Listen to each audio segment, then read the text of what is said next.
నమస్తే, నేను సిరి.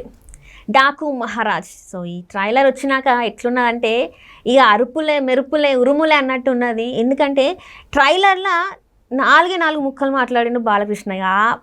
ఆ 4 ముక్కలకే ట్రైలర్ కూర్చొని ఎక్కడంటే వ్యూవర్షిప్లో చూసుకుంటే ట్రెండింగ్ 1 అయితే ట్రైలర్ ఉన్నది. ఇక సినిమా ఎట్లుంటుందో ఏందో అయితే మనకు తెలియదు, కానీ ట్రైలర్ అయితే పీక్స్ ఇట్లా గూస్ బంప్స్ వచ్చినాయని చెప్పుకోవాలి.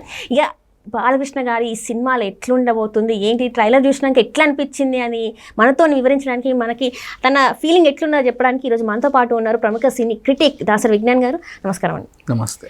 డాకు మహారాజ్ ఈ ట్రైలర్ అయితే నేను నచ్చింది. నిన్న అసలు ఎట్లా అంటే ఇట్లా ట్రెండింగ్ నెంబర్ 1లో ఉన్నది. అసలు అంత చాలా తొందరగా కొన్ని గంటల్లోనే ట్రెండింగ్లోకి వెళ్ళిపోయింది. ట్రైలర్ ఎట్లా అనిపిస్తుందంటే మరి ఆ సినిమా ఎట్లుంటుంది. సంక్రాంతికి వస్తుంది, 3 సినిమాలు అయితే వస్తున్నాయి. గేమ్ చేంజర్ వస్తుంది, సంక్రాంతికి వస్తుంది, డాకు మహారాజ్ వస్తుంది. ఇక ఈ సినిమాలల్లా అంటే నిన్న మొన్నటి వరకు ఎట్లుండనంటే డాకు మహారాజ్ కొంచెం అటు ఇట్లా ఉన్నది. మొన్న పాట వచ్చినప్పుడు కూడా దబిడి సాంగ్ వచ్చినప్పుడు కూడా కొంచెం అటు ఇట్లా మాట్లాడిండ్రు. సో ఇప్పుడు మరి ఈ ట్రైలర్ చూసినాక అందరు నోళ్ళు మూసుకుంటారా ఏంటి? ట్రైలర్ చూసాక దీన్ని చూసాక అందరు నోళ్ళు మూసుకోవాల్సిన అవసరం లేదమ్మా. ఎందుకంటే బేసిక్గా ఒక సినిమా రిలీజ్ అయిన తర్వాత హిట్ అవుతుంది. బాలయ్య సినిమా ఆల్రెడీ హిట్ సినిమానే రిలీజ్ అవుతుంది. హిట్ సినిమానే ఇది మైండ్లో పెట్టుకో. ఫస్ట్ ఆల్రెడీ హిట్ సినిమానే సంక్రాంతికి రిలీజ్ అవుతుంది అంతే.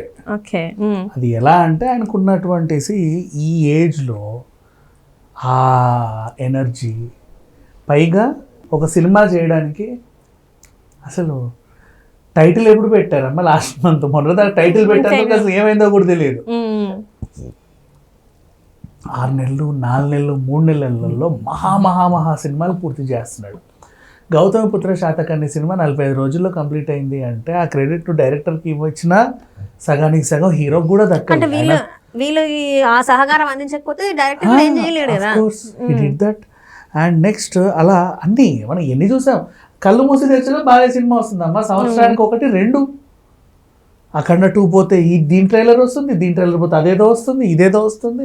ఇవన్నీ పోనీ సినిమాలే చేస్తున్నాడా నాన్ స్టాప్ అంటే సినిమాలు చేస్తా, హిందూపురం చూస్తా, బసవతారకం చూస్తా, అన్స్టాపబుల్ చేస్తా, ఎన్ని చేస్తున్నాడు. పైగా ఇప్పుడు మళ్ళీ కొత్త బ్రాండ్ అంబాసిడర్ అయ్యాడు కదా.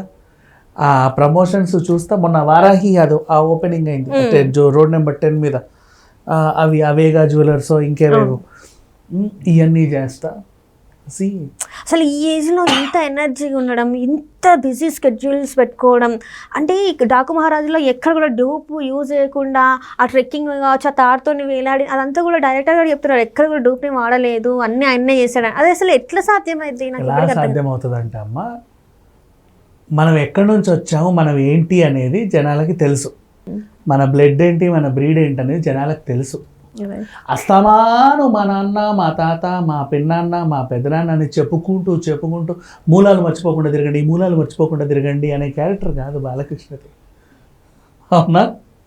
నేను బాలకృష్ణ అంతే, దట్స్ ఆల్. నేను ఇట్లనే చేస్తే ఇట్లనే ఉంటాను అనేది ఆయన మేము నమ్మిన ప్రధాన సిద్ధాంతం.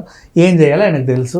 ఆయన్ని ఎక్కడ పెట్టాలో దర్శకులకు తెలుసు, చూసి ఇంకెక్కడ పెట్టాలో ప్రేక్షకులకి తెలుసు, సమాజానికి తెలుసు. That's all. అందుకే జై బాలయ్య అంటారు. ఏ హీరో ఫ్యాన్ అయినా కూడా బాలకృష్ణ గారు ఫ్యాన్ అవుతారు. అది ప్రభాస్ ఫ్యానే కావచ్చు, అల్లు అర్జున్ ఫ్యానే కావచ్చు, ఎవరైనా కూడా. మళ్ళీ అటు ఇటు వస్తే కామన్గా ఉండే పాయింట్ ఏంటంటే జై బాలయ్య అంటారు. అది ఎట్లా సాధ్యమైంది?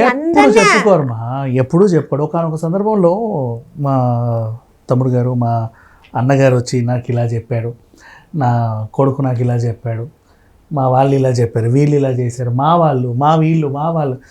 ఎప్పుడు బాలయ్య ఏది చెప్పడు. జస్ట్ వచ్చి ఆయన గురించి కూడా ఆయన చెప్పుకోడు, తన గురించి తాను చెప్పుకోడు, తన కుటుంబ సభ్యుల గురించి చెప్పుకోడు, ఎప్పుడు ఎవరి గురించి చెప్పుకోడు, మూలాల గురించి అసలు చెప్పడు. చాలా మంది ఎట్లా మాట్లాడతారంటే బాలకృష్ణ గారు అంటే ఒక చిన్న పిల్లోడు, ఆయన చిన్న పిల్లడు మెంటాలిటీ. ఎక్కడికి వచ్చాము ఏం చెప్పాలో అంతవరకే చెప్తాడు, అంతవరకే మాట్లాడతారు. అవతల గురించి ఎక్కువ మాట్లాడి ఇంకా తెలుసుకోవడానికి ట్రై చేస్తాడే తప్ప నేను నేను మేము మేము మేము మేము మా మూలాలు మా ఇది మా అది మా రక్తనాళాలు ఇవన్నీ చెప్పడు. అంటే కొన్ని ప్రీ రిలీజ్ ఈవెంట్ల తండ్రి ఏదైతే కొడుకు ఇంకేదో అవుతాడని చెప్పేసి మాట్లాడిన వాళ్ళు మొత్తం అంటే ఎవరి గురించో మనకెందుకులే కానీ బేసిక్ బాలయ్య అయితే అట్లా చెప్పుకోవడం కాబట్టే ఆయన అలా ఉన్నాడు. ఆయన సినిమాలు ఖచ్చితంగా హిట్ అవుతాయి 100%, బాగా ఆడుతాయి, పర్లేదు అన్నట్టు ఆడుతాయి, అంతేగాని ఫ్లాప్ అనేది ఉండదు, నిర్మాతకు నష్టం అనేది ఉండదు. ఎందుకంటే నిర్మాతల చేత ఆయన ఎలదరబడి చేయించాడు, నిర్మాతల దర్శకుల కథల్లో వేళ్ళు పెట్టాడు, ఏం చెబితే అది చేస్తాడు ఫస్ట్ ఆఫ్ ఆల్, అవునా కదా. అండ్ నెక్స్ట్ ఇంకేంటి, ఎక్కువ టైం తీసుకోడు, సంవత్సరాలుగా దగ్గరగా పూర్తి చేస్తాడు, పిలిచిన టైంకి వస్తాడు, పిలిచిన టైంకి వెళ్తాడు, ఏది చెబితే అది చేస్తాడు, ఏది వద్దంటే అది చేయడు. That's all. దర్శకుల హీరో, నిర్మాతల హీరో, కాబట్టి ఇప్పటికీ హీరో, ఎప్పటికీ హీరో. అయితే ఒక 2 days back Dabidi Dibidi song వచ్చింది, దాంట్లో విమర్శలు, అసలు మామూలు విమర్శలు కాదు ఆ సాంగ్ గురించి. కోరియోగ్రఫీ ఎవరైతే చేశారో ఆయన గురించి కూడా బాలకృష్ణ కావాలని చేసింది అమ్మ, అది దాని గురించి మనం మాట్లాడుకోవడం కూడా దండగా ఆల్రెడీ మనం మాట్లాడుకున్నాం. దానివల్ల సినిమాకి మైనస్ చెయ్యాలని కొంతమంది మాట్లాడితే దానివల్ల తప్పేం లేదు, అది సినిమా లెక్క చూడకుండా అని వాదించే వాళ్ళు కూడా కొంతమంది ఉన్నారు. ఆ సినిమా కాదు, ట్రైలర్ వచ్చాక అందరు మూసుకున్నారు నోరులు. ట్రైలర్ లో ఆ చిన్న పాప ఆ హీరోయిన్ ని ఇట్లా కొట్టింది. అవును. సో ఆ ఇన్సిడెంట్ సిచ్యువేషన్ మీద ఒక ఏదో అల్లితే అన్ఎక్స్పెక్టెడ్ గా ఆ సాంగ్ వచ్చింది, దాంట్లో ఆయన పర్ఫార్మెన్స్ చేశాడు, కథలో భాగం అది. అది తెలియకుండా ఏ నోరు పడితే ఆ నోరు ఎలా పడితే అలా వాగేసింది.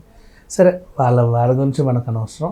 ఇప్పుడు ఓవరాల్గా చెప్పుకుంటే సంక్రాంతికి హీరో బాలయ్య, ఎందుకు నేను బాలయ్య హిట్ సినిమా తీసి రిలీజ్ చేస్తున్నాడు అన్నానో చెప్పనా, సంక్రాంతికి రిలీజ్ అవుతున్న 3 సినిమాలు కూడా బాలయ్య నెత్తి మీదే భారం వేశారు. ప్రమోషన్స్ అంటే అన్స్టాపబుల్ లో వచ్చి మరి అదే కదా, అదే అన్స్టాపబుల్ కి ఆ 10వ తారీఖు రిలీజ్ అయ్యే సినిమా కూడా బాలయ్య కాళ్ళ దగ్గరకు వచ్చి కాలు గడికి నెత్తించలుకొని వెళ్ళింది.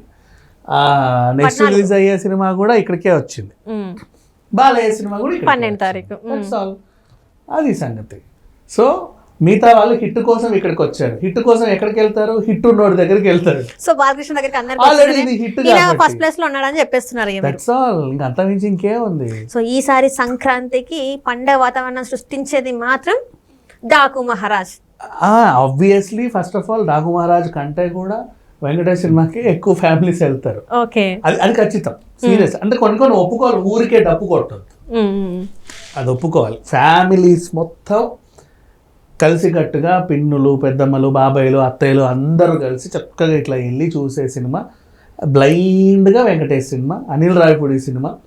తర్వాత ఇంకా మాస్ జాతర మొత్తం బాలయ్య సినిమాలోనే ఉంటుంది. ఇంకా మిగతా సినిమాలకి ఎవరైనా ఇంకా ఇంట్రెస్ట్ ఉంది, చూద్దాం సంక్రాంతికి అన్ని సినిమాలు చూడాలనుకున్న వాళ్ళు మిగతా ఎన్ని రిలీజ్ అవుతాయో అన్నిటికీ వెళ్తారు. సో అంటే ఇప్పుడు డాకు మహారాజ్లో చాలామంది ఏంటంటే ఆ విలన్ క్యారెక్టర్ ఏదైతే ఉందో అది కొంచెం వైలెంట్గా ఉంది అన్నట్టు, ఏదైతే బాబీ డియోల్ గారు చేశారో ఆ క్యారెక్టర్ని, దాని మీద మీ అభిప్రాయం ఏంటి?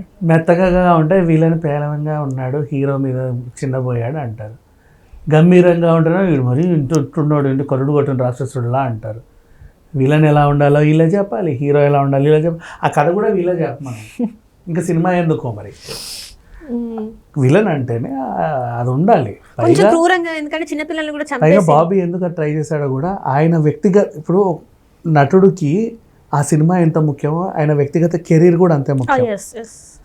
వ్యక్తిగత కెరీర్లో యానిమల్ అసలు రేంజ్, నెక్స్ట్ మొన్నటి సినిమా నెక్స్ట్ రేంజ్, అట్లా వచ్చే ప్రతి సినిమాలో ఆ రేంజ్ పెరిగే కొద్దీ నెక్స్ట్ సినిమాకి ఇంకా పెంచాలి మోతాదు అనుకుంటాడే తప్ప తగ్గించాలనుకో. మామూలుగా చేసా అందులో ఎలా చేశాడో ఇందులో ఎలాగే చేశాడు, కొంచెం తగ్గించా అబ్బా దాంట్లో బాగా చేశాడు, దీంట్లో ఏమీ చేయలేదు, దానికంటే ఇది బాగా చేశాడు అనిపించుకోవాలని ప్రతి నటుడికి ఉంటుందా? ఉంది కదా. కాంగోలో విలన్ క్యారెక్టర్ ఘోరంగా ఉంటుంది, దానికి మించి ఇక్కడ ఇంకా ఘోరంగా. సో ఈ మాట్లాడే వాళ్ళకి ఈ క్యాలిక్యులేషన్లన్నీ తెలియదు, ఏదో ఇట్లా చూస్తారు ఎడ్డి మొహాలు చూసినట్టు, దాన్ని డిసైడ్ చేసేసి ఏదేదో చెప్పేస్తూ ఉంటారు. సో ఆ ఎడ్డివాదనలన్నీ మనం, గుడ్డివాదనలన్నీ మనం పట్టించుకోవాల్సిన అవసరం లేదు. కాబట్టి ఈ గాసిప్స్ చెప్పే వాళ్ళ గురించి మాట్లాడుకోవడం దండగా సంక్రాంతి రాజు మాత్రం Daaku Maharaj. Right thank you so much అండి.